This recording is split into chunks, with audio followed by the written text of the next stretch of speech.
C'est la première vraie grosse bordée de neige cette année, en ce 29 novembre.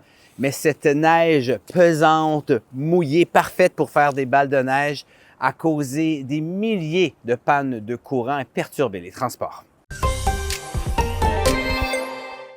Ouais, cette neige bien collante qui vient s'attacher aux arbres, ça affecte le réseau électrique, si bien qu'à un moment donné, on avait presque 40 000 clients d'énergie NB sans courant. La majorité de ces pannes ont eu lieu dans la région de Fredericton, mais on a signalé des pannes un peu partout sur le territoire de la province. La météo qui a occasionné aussi des fermetures d'écoles, surtout dans les régions chaleur de la péninsule acadienne, mais aussi près de Miramichi et de Fredericton. Et cette tempête a aussi ralenti les déplacements. D'ailleurs, la GRC qui dit avoir dû répondre à plusieurs collisions de véhicules à travers la province ce matin en raison de la neige et de la glace. Bref, ce n'est que le début de l'hiver. Faudra s'y habituer. C'est trop froid. Moi, en tout cas, moi, je suis contente.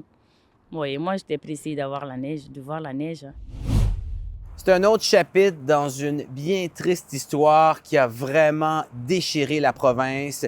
Le jeune homme qui a tué à coups de trottinette un enfant de 11 ans à Shippagan en 2022 a connu sa peine. Il a été condamné à 2 ans de probation, donc pas de temps de prison, ce qui a frustré la famille de la victime. Cette peine a été acceptée par la juge Joanne Durette, qui a noté qu'elle vise à favoriser la réadaptation et la réinsertion sociale du jeune contrevenant. Puis on termine avec une histoire très néo-brunswickoise. Une femme qui a réussi toute une chasse à l'orignal cette année. Regardez-moi ce panache. Elle a réussi à abattre un mâle avec un panache de 159 cm de largeur. C'est 62 pouces et demi.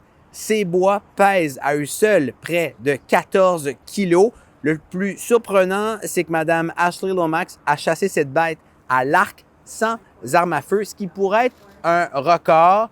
Selon les données préliminaires de la province, il y a 4113 orignaux qui ont été abattus cette année durant la saison de chasse en septembre. C'est 32 de plus que l'an dernier.